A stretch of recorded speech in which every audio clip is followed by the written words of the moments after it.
Yeah, sure. Yeah. So Yeah. let me, yeah.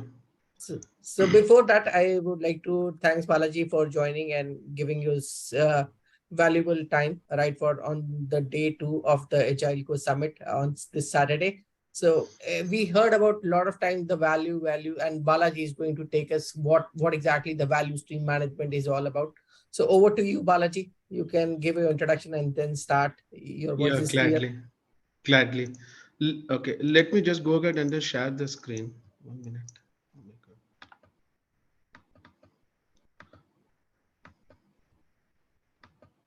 Can someone confirm? Are you able to see a PPT in front of you? It's coming up. Yes, Balaji, we can see it's clear. Okay, so let me start it. Okay, so in this particular session, right, we are now going to see probably know what do we mean by this value stream management. Okay, I'm not going to talk only about the value stream mapping part because mapping is one small portion of the management, and then something called building productized IT models. Okay, so just to give a quick introduction about myself, I have played multiple roles in Agile, like a Scrum Master, RTE, team level Agile coach, enterprise Agile coach, Agile consultant, transformation head, multiple varieties of roles I have played. And I have 22 years of experience in IT and somewhere close to 14 years of experience in Agile. These are all some of the clients with whom I had worked in the past. And I also formulated my own Agile mentorship program. This is my upcoming book. Maybe, I'm not sure, maybe by next month end, probably it will be floated on Amazon. Work is in progress. Okay, so this is a quick introduction about myself. Okay, now we will now try to understand, right? Okay, little bit I will actually talk on the theory part, and then I will get into the practicality and the application of it. So as we go by the theory, right, like when we say value stream, probably people think that okay, value stream is only from the scaled agile framework. Obviously, no. Of course, scaled agile framework propagated value stream, branded value stream in a better manner so that people came to understand value stream. But then what do we mean by a value stream is any kind of an activity which you try to do it in a sequence, if it is generating value to you, probably it is a value stream. Now, some people come to me and then Hey ask me, Balaji, sorry yeah, to cut. I think there is slides are not moving if you are moving them, and oh, it's not slides are enough. not moving. Yeah, they are not in a presentation mode as well. Okay, there are Oh, oh, is it? But I already toggled to presentation mode. Is it not reflecting there? no, it's not reflecting. Okay, now too. No, can It's you not moving. unshare and share Can you again? can you Yeah. do a full Yeah, screen? Yeah, now it's there. We can see the second slide. I see there is a latency, then maybe a slight latency. Okay, now it is in the second slide. Yes. Okay, so this part I got Balaji, covered. but still it is not in presentation mode. It is still in that PPT edit mode. So maybe you may have to unshare or share the PPT or the desktop completely. That's Okay, that works. let me do it. No, 1 minute. Let me stop sharing. I'll just share it again. I'll share the entire screen this time. 1 minute. Wait.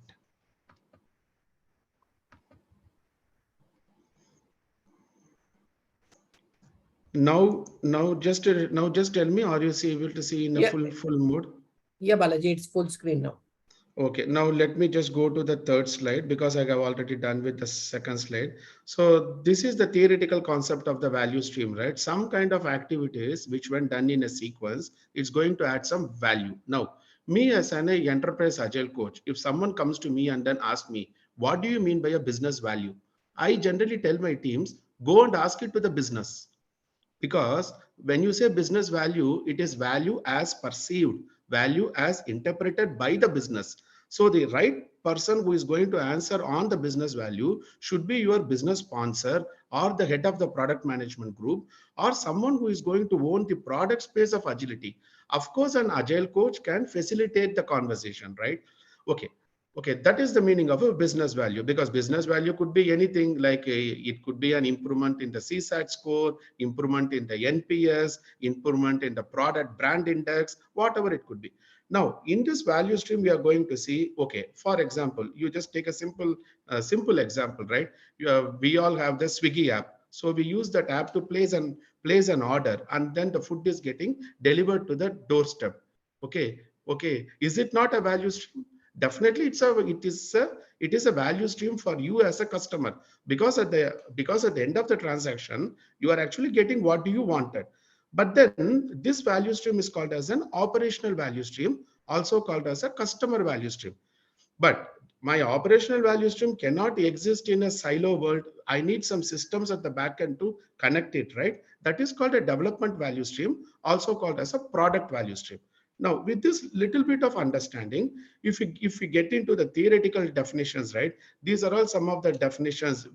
Okay, going by the books. I will come to the practicality later. Going by the books, you actually go to your bank and then apply for a loan, and then the entire process once get fulfilled, bank is going to get revenue out of the loan, right? So that particular sequence of activity is predominantly an operational value stream to the bank.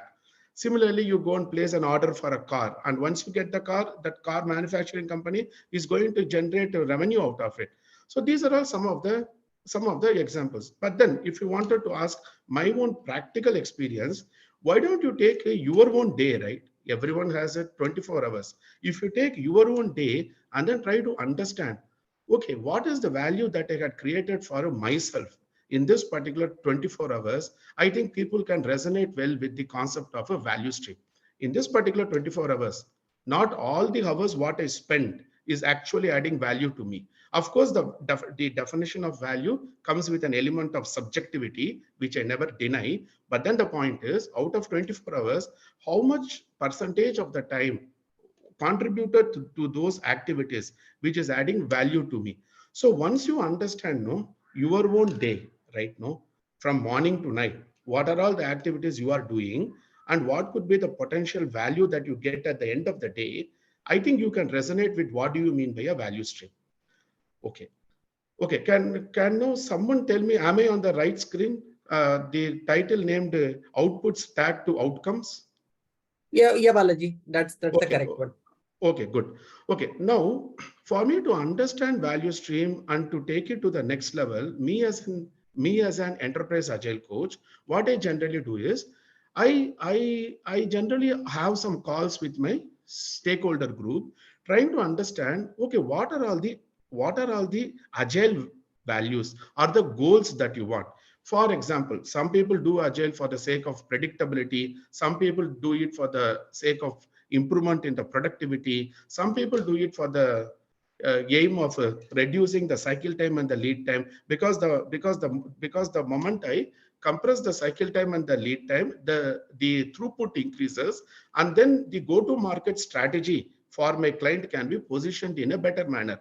So all that I'm trying to say is, have clarity on the goals from a agile level and then tag it back to the business goals. Let us not do agile for the sake of agile, right? Agile is just an enabler in the game, and don't expect agile to solve all the problems on the earth. So based on my experience, agile is not a silver bullet which is going to solve all the problems. Okay, probably it is going to bring up the problem to the surface. Okay, now just to stay focused, before we get into value stream management, we need to be cognizant about, okay, what are the business goals? What could be the potential agile goals? And what if I do under which particular category, subcategory, it is going to take me there, right? So I just put my thoughts in this particular, and whenever you see leaning out, okay, what do I mean by leaning out? Eliminating the waste. And for me to eliminate waste, I need to identify the waste. Waste could be in terms of defects, delays, impediments, technical debts, blockers, anything and everything which is going to kill the flow of value in the system can be called as a waste, right? This is a concept which came from the lean, which we are taking and then implementing it here. Okay, now the question comes, right? Why do we need to build value streams in an IT organization? And if even if you take SAFE, no, SAFE says that organize everything around value, right? So if you don't deliver value, like your client will go to some other company. Your client is not going to wait for the time you understand value and pick up and deliver value. And one more important point, value stream focuses on the outcomes and not just output, right? So for example, what is the difference between outcome and this particular output? Let's say, for example, Balaji went to swimming for a 25 days in a month. This is just an activity. But Balaji was able to reduce the weight by 2.5 kg in a healthy manner. This is an outcome. So we should not get confused between output and outcome. But then without output, generally you cannot you cannot touch an outcome, right? So I have put the line, touch the outcomes through the outputs. And then value stream speaks more at a effectiveness layer. We are not going to talk only at a efficiency. Am I building the right product? Those kind of things need to be there, right? So nowadays, right, based upon my experience, the moment I start responding to RFPs, the moment I start creating master service agreement, the moment I start creating statement of work, many of my prospects have started to ask me, okay, can you tell me more on the value stream? Can you show me a productized IT model? So these concepts we are now going to quickly cover now. Okay, and as I mentioned already, we have two value streams, right? One is an operational value stream. The second is called a developmental value stream. Okay, and this is the general concept. How do you measure the flow efficiency, right? So you take your task board right from the moment the items come in and getting checked out. What is the value added time divided by total time into 100? This is the general formula, right? Now actually comes the concept. Okay, what are the challenges in a building value stream? The fundamental challenge is, if you talk about a value stream, right, it is going to cut across multiple applications. It is going to cut across multiple departments. Let's say for one of my client, FedEx, like in the past, when I was working for a FedEx client, we had something like consignment art, shipping art, billing art, no, invoicing art, and we had custom clearance art. When I say art, I'm actually referring to the agile release train, okay, which is actually a bundle of teams or team of teams aligned to a certain goal, right? So if I want to do a value stream identification, I need to understand the entire flow. And sometimes my value stream is going to cut across 10 applications. And unfortunately, the application owners are different guys. So every time when I need to identify the value stream, I need to set up meeting with this guy, that guy. This guy will not come for meeting. This guy will decline the meeting. So many challenges are there for me to identify the value stream itself. Then I go to the stage of optimizing the value stream. Don't ever try to optimize a value stream without having clarity on what is your value stream in the first place, right? So from that perspective, I just thought to put this slide, right? Value stream cut across multiple portfolios.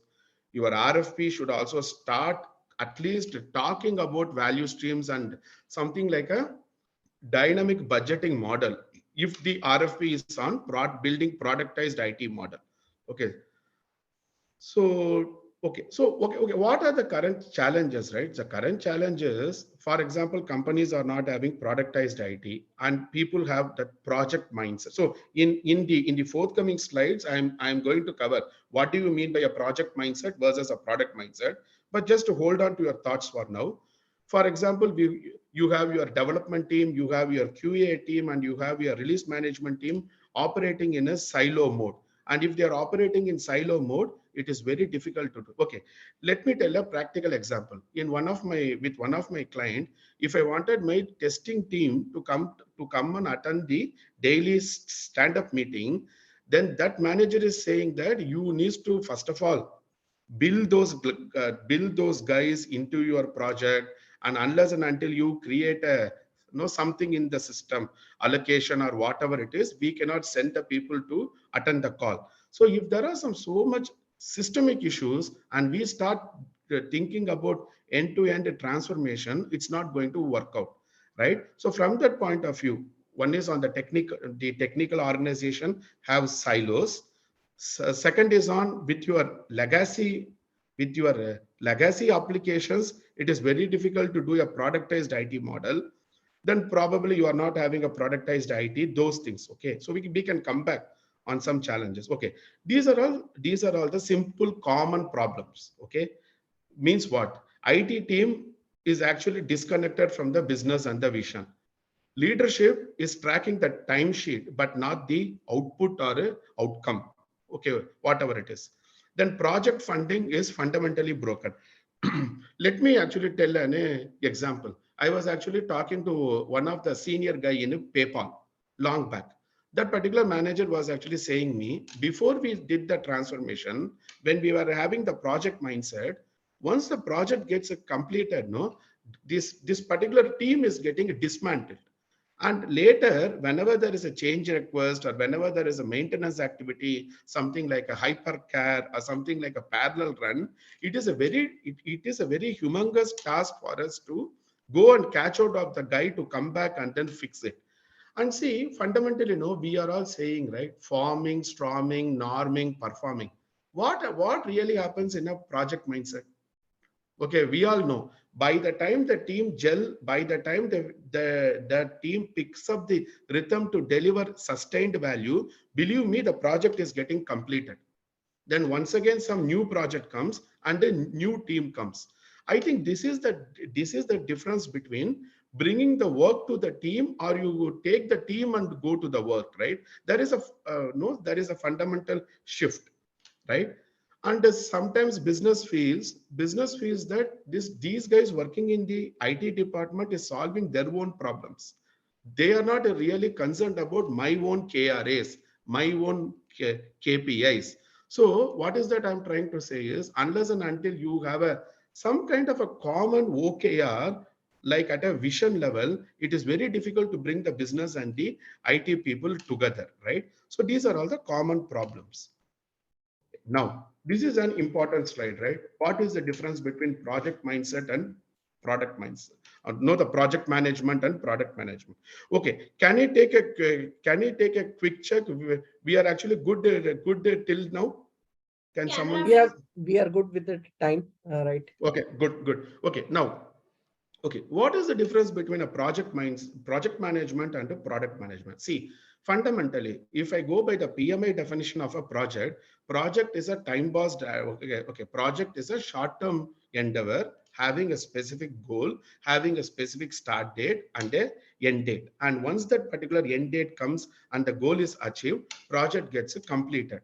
So now actually what will happen once project gets completed? These particular people will be dismantled from the project code, or rather deallocated from the project code, and they will be put onto some other projects.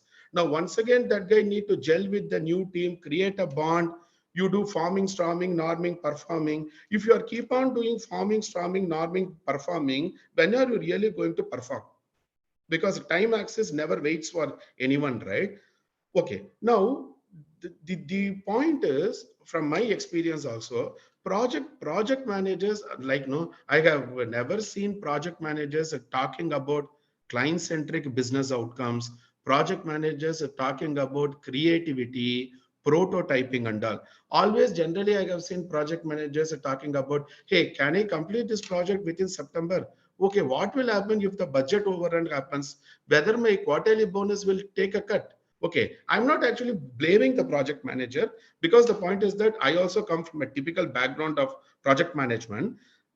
Okay, all that I am trying to say is that that particular topology itself becomes a constraining factor over there, right? So project management focuses more on the people, scope, schedule, cost, whereas product focuses more on, okay, what does my end user want? What does my customer wants? What does the market wants, right? See, instead of actually building a product and then trying to find your audience, like, it is always better to find the target audience, find the demand in the market, then you build a product. Because so that once you build the product, you actually no need to hunt, right? Then probably project management drives more on the structure. Here there is a bit of more of a creativity, like in types of your validating your spikes, enablers, minimum viable product, minimum marketable feature, minimum marketable release. So many things are there, right? And you have a lean kind of a prototyping, design thinking, more on the product management. Okay, now by the way, when I say productized IT, I'm not saying that all these service industry companies should stop serving the clients and then start building products. Okay, absolutely no. All that I'm trying to say is you actually take all the triple constraints like scope, cost, and time, and then think, okay, how does this particular triple constraint work in a project ecosystem versus a product ecosystem, right? So respecting your years of experience, I'm not going to go through the slide line by line. You can actually quickly take a look into the slide. I will keep going to the next slide. Okay, now here what is that we have done is we have called out the attributes, the time frame, visibility, budgeting, success. Okay, now the point is simple. When any person is asking you, okay, can you tell me the difference between X and Y? Let us not jump into giving answers. X and Y in terms of what attributes? If you tell me the attributes A, B, C, D, E, then I can tell you for this attribute A, okay, how does X perform? For this same attribute A, then why does Y perform? Same thing here. I have listed down the attributes. Then what happens in a project mindset versus what happens in a product mindset? So you can just take some 5 to 10 seconds to just go through the slide. I'm not going to explain it line by line. Okay. So if you go to the fourth row, right? Here the success criteria is measured on the business outcomes, not actually just to burning the hours. See, burning the hour is actually being busy. Achieving business outcome is being productive. There is a difference between being busy versus being productive, right? So from that point of view, I just put some thoughts over here, of course based upon my experience and taking sources from multiple places. I just consolidated this.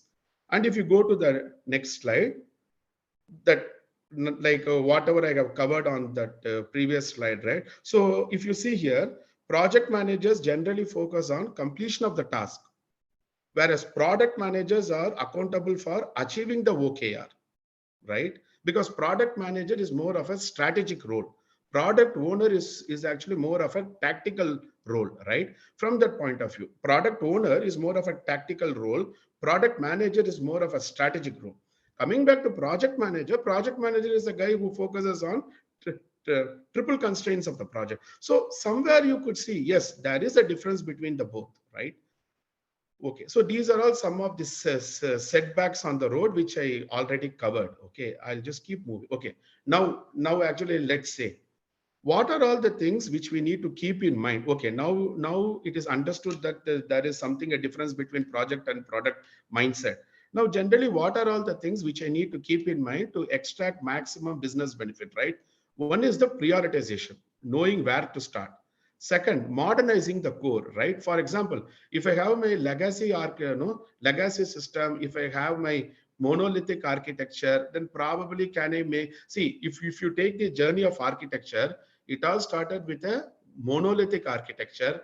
Then it went to three-tier architecture, like a model view controller architecture, which is also known as an entire architecture. Then it went to shared services API model. I write a API and then I try to reuse it at multiple places. Then the market went towards building a microservice, which is a self-contained capsule, which is a self-contained enabled service, which you can deploy it on top of a Docker or a Kubernetes container. It's more on the virtualization. That is how the journey went. Then focus on the architecture. See, now one point which we need to understand here, architecture is something different, design pattern is something different. Even in an agile driven engagement, architecture is actually fundamentally intentional. However, the design pattern is actually emergent, because if I keep my architecture itself emergent, no, cost to change will be very high. So even in an agile driven engagement, architecture is actually intentional. However, the way in which I implement the architecture using a design pattern, that can be deferred till the last responsible moment, so that the cone of uncertainty comes down, right? And probably automation. So these are all some of the areas. If someone asks me, if I want to go from project to product or a product mindset, what are the things to focus? Okay, now let me okay, now in the interest of time, right, let me actually give a simple example. What do you mean by productization of the services, right? Let's say for a example, every Saturday I'm actually taking a webinar on different topics in a Agile. So can someone tell me, is it a product or a service? Can someone tell me, if I'm taking a free webinar on every Saturday, will you say that it's a product or a service? You can answer your questions right on this particular question, what Balaji has asked. So Balaji, most of them are answering service. Okay, because I cannot see the chat, right? Okay, fine. Okay, so it is a service. Now let us take the situation. Balaji had taken all the webinar recordings and then actually packaged it into a Google Drive folder. Now actually Balaji says that, hey guys, these are all the webinars I have done. If you wanted this particular webinar recordings, can you actually pay me and then take the recordings? Now, can you tell, is it a service or a product? I just need the answer from the chat. Can So someone it's echo it? product. Balaji, all Okay. are mentioning product now. Okay, all are mentioning product. Okay, now, okay, why am I giving this particular example is something similar to this happens in a productization of services. Yes, it is a service. It is a shared API call or a service which I have written for a NatWest bank. Now, with some minimal customization to that service, what I wrote it for a NatWest bank, can I reuse it for a Citibank? So I started the journey by giving a service, but I'm just trying to put a wrapper around it. I'm just trying to put a packaging around it so that with a minimal customization, that particular service can be consumed by the new client. So if you understood this particular webinar recording example, I think now you can understand what did you meant by productization of his services. The rest of the things are theory. You can just go through these slides. Okay. So if you just go to the last line, right? Service model is changing from customization from the beginning to customization at the point of consumption. That particular one line is going to talk about productized IT. Means what? Say for example, Talisma is a CRM, which can be given to hospital industry, healthcare industry, university, which can be given to banking industry. So what am I trying to do? I have a bundle of services which is packaged as a product, and for each and every prospect or a client, I will do minimum customization on top of the core product, because my core product architecture can never be changed. Even if you take products like Temenos T24 or what, and you have Finacle from Infosys for the banking software, whatever it is, the core architecture cannot be changed. But on top of those capabilities, if I can build a wrapper, package it, slightly customize it, and then deploy it, I think I am actually doing um, like I think I am actually trying to come towards productization of his services. Okay, in the mathematics we used to say x is tending to a, x is not equal to a, but at every limit x is approaching a, right? Similarly, if you understood this concept, I think we are making the first step towards productization of his services. Okay. Okay, so what is the general flow? Okay, you understand the draft, you identify your customer target group, you try to do a need versus benefit analysis kind of a thing, understand the heartbeat of the prospect. Without, and see, many RFPs fail because people jump on to giving solutions without even understanding what the prospect wants. Now, the bigger problem is in much of the RFPs, prospect themselves don't know what they exactly wanted. Prospect says, I need to implement safe. For what reason? They actually think an assumption that by implementing safe, their problem will be solved. But it is their truth or the truth, which you need to find it out, right? Okay, now coming back to this productization, right? I have a service draft and I understand my customer base. Then I do some cost benefit analysis or do some need analysis, whatever it is, have some workshops with them. Then I actually build a service. Once again, I do some prototyping testing. Then I work on the pricing model. and the channels of a communication, marketing, and then brand the product. Okay, this is the general flow of a productization. So these are all some of the benefits of a productization, right? Better profit margins, faster market penetration, reduced cost of acquisition, because every customer, you need to spend some dollars to acquire the customer, right? So you still need to factor your cost of a customer, customer acquisition. Okay, now some people ask me, okay, how to create this product mindset, how to create this product culture, right? So probably these are some of my thoughts, right? You can set up some focus group, and you also need to have some amount of commitment from the leadership, because without leadership commitment, any transformation is actually going to fail. Be it a agile transformation, be it a digital transformation, be it a business transformation. For any transformation to sustain, if leadership people are not contributing to the part of the transformation, I don't think it is going to. Even if the transformation succeeds, it's not going to sustain in the long run. People will fall down from the present level and come back to their old ways of working. So probably these are all some of the things what I thought, right? And you have a committed leadership who is interested in the R&D kind of a thing, and you hire the people right, both in terms of the skill set and the mindset, right? Okay, so what do you mean by hire right? A simple example, one of my client told 80% of the work in this project is more on the Jira. So they wanted a scrum master with a Jira experience. So what I told to the client is, hey, instead of recruiting a scrum master with Jira experience, why don't you take a Jira admin guy and then train that person on the scrum framework? Because anyway you are not interested in the scrum and agile, all that you wanted is the Jira, right? Because in that context, if 80% expectation is on the tool, you are giving a seasoned scrum master, it's not going to solve the problem, right? You actually give a Jira admin guy, train that person on the scrum framework, because that is the most appropriate solution. I'm not talking about correctness, I'm actually talking about what is being appropriate to the context, right? So from that point of view, I just put some thoughts over here. Okay, so again, this is okay, a similar kind of a thing in a pictorial representation. Okay. Balaji, Okay. we are now running short of time, right? Yeah, we have 10 more minutes now. I'll just take 2 to 3 more minutes. Just Okay, 2 to 3 more minutes. then we can have questions. Okay, fine. Sure. So see, okay, now I believe the audience at least understood. No, what do you mean by productized IT model? But then from X to Y. Okay, now if someone is asking me, okay, what is a productized IT model? Okay, I will tell them productized IT model is a journey from point X to point Y. Then I need to define what is X and Y, right? This is X, this is Y. Whatever you see on the left is the X, and whatever you see on the Y is the right side is the productized model. So you can just quickly take a look.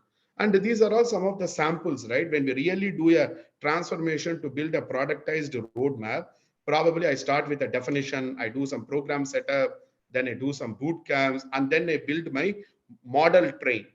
Unless and until I get the definition of success in my model train, I cannot take it to the next levels. So just a landscape view, okay, each and everything need to be dissected, okay, which we need to do in a separate session, but I'm just showing a bird's eye view here. Okay, so these are the things which I have already covered, right? Architecture, automation, OKR, blah blah blah, continuous prioritization, and there is something called a flow framework. Okay, so what I request you people is, probably you can Google more, watch a YouTube video to understand what is this flow framework. Okay, because I cannot explain each and everything here, and we have this flow framework is going to help you to do value stream management. Okay, I'll just go to the next slide. Okay. These are all the tools in the market. The target process, task top hub, task top is followed by the flow framework, and you have a lot of tools like Allstack, ServiceNow, even Jira Align supports portfolio level value stream kind of a thing. Micro Focus. These are all some of the tools which are coming, which are in the market, which is enabling you to do value stream management hands-on. Okay. So these are all some of the metrics, right, which we call it as a flow metrics. Okay. This is just a snapshot from the task tab because I cannot simulate it violating the license. So I just took a snapshot and then put it over here. And your value stream also need to be a mix of heterogeneous parameters, features, taking care of defects, taking care of technical debts and the risk. So this slide I have already covered there, right? Project thinking versus product thinking based on multiple attributes. These are all my own YouTube videos where you can take a look wherein I am talking about project thinking and product thinking. So this is a high level view. You start from ideate, you create, you release, prototype, blah, blah, blah, operate it, right? So, okay, what is the envisaged improvement area? Probably these things: improvement in effectiveness, efficiency, quality, blah, blah, blah, and also taking care of your compliance and the governance. Okay. Okay, this slide we have already covered over there in terms of building productized IT model. Okay, now just 2 more minutes. See, you cannot do a sustained agile transformation. You cannot do anything like a productized IT model in a sustainable manner without organization change management. Organization change management is like preparing the soil before you sow the seed of agile transformation. So in some cases, we need to change the organizational structure itself so that there is a seamless integration between the vice president of a product team versus a vice president of an engineering team. So from that perspective, if you take this slide, we have introduced a new role called a product value stream lead, and these people will be clubbed within that lead. So you need to do some organizational changes over there. Just like that, you cannot go and then hit the road in terms of these particular productized IT models, right? Maybe that's my thought. So I just put over here. Okay, this is my mentorship program. If anyone interested can connect with me because they told that I can have one slide to talk about my mentorship program. This is my mentorship program. These are all some of the testimonies. Let me take a pause here so that I can pick up the questions and then go back to the slide to give a corroboration. So Okay. can we, yeah. We can have the questions, guys. So you can raise your hand. We can allow you to speak, and you can directly interact your questions with Balaji. So I think, Prashant, you have asked. I'm allowing you to speak. You can unmute now, Prashant Verma. Yep. Thank you. Thank you, Balaji, for the wonderful insight. Sure. My question is on this journey only, right? For example, someone want to become a next level, he want to go from the Scrum Master to the Agile Coach, right? What are the area he has to choose? Not definitely in terms of certification, but in terms of a learning path, or how he know he is in the right path.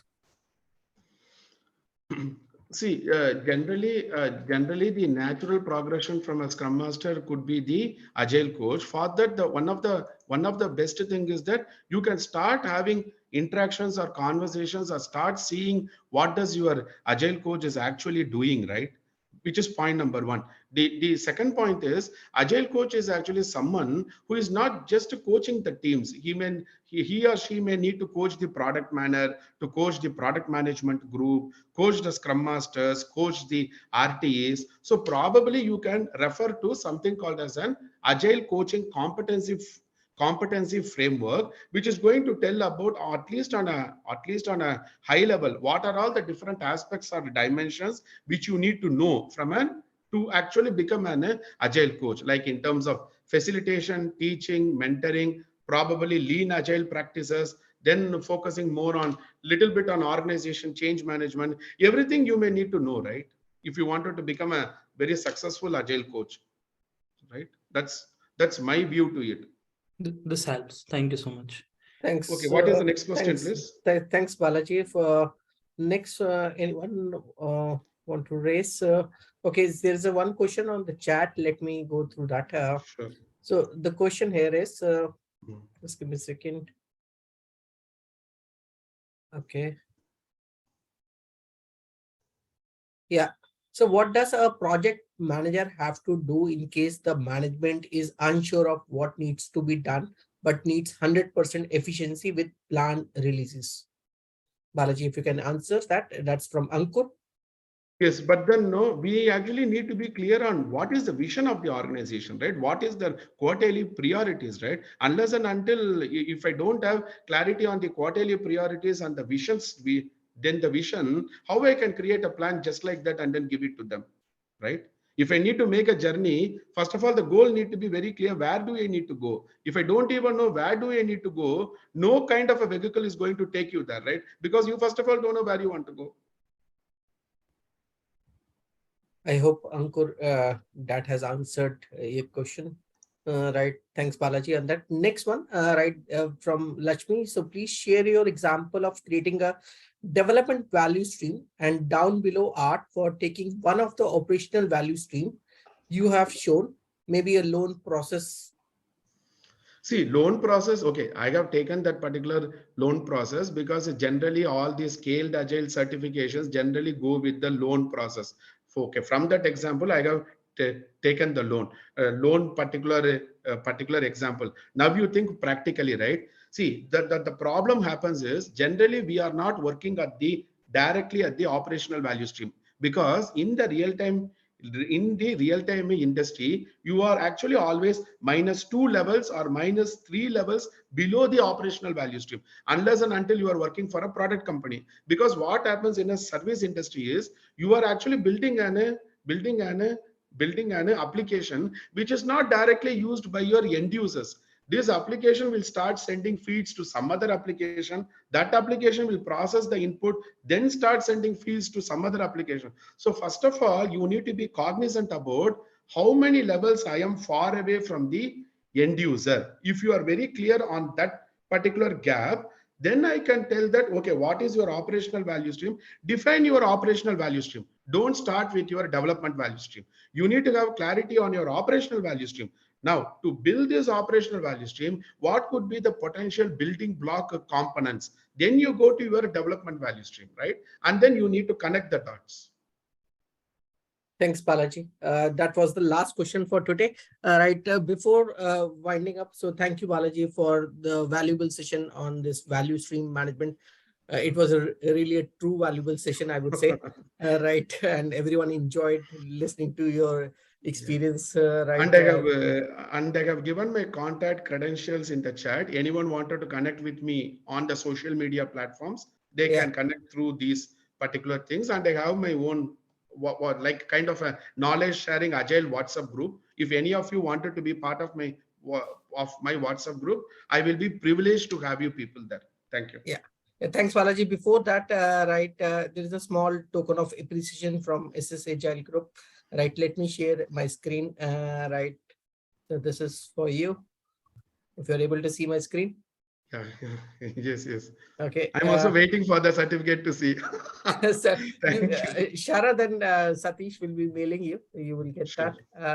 Sharad, Satish, you want to share anything before we go for the next session, for the break? Yeah, first of all, thanks, Balaji, for a really wonderful session. A lot of great insights with respect to how we can see value and create value with respect to our projects or in our organization. What are the different driving factors that we can take it forward from this session? Thanks for that. And I also like to thank Sharath and I also like to thank Sharath and Satish for fundamentally having this particular platform to give us to share our knowledge. And also thanks to all the participants and all the volunteers who have been striving to get this done for the past few days. Thanks a lot and truly respected. Satish, you want to share your couple of thoughts? It is wonderful to have you, Balaji, on the summit, and like your pointers, feedback, or the session itself is like so exciting. And I jumped from track 2 to track 1 to make sure I'm not missing the session. So thanks for all the pointers, Balaji. Definitely like your experiences and everything you included, covered in the slides or in the presentation, right? That's really helpful for all the folks today. Okay, thank you all. Cheers. Thank you. So